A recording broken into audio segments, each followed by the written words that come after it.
How to enable or disable control center on the lock screen in iPhone 16e. So let's start the video. First of all, open settings. In settings, scroll down and click on Face ID and passcode. Now enter your current passcode and here scroll down.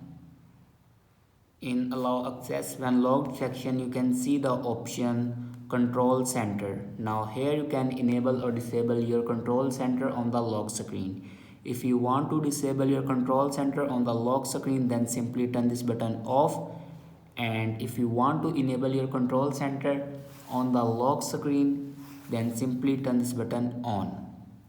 So this is the way to enable or disable control center on the lock screen in iPhone 16e. I hope this video is helpful for you. Thanks for watching.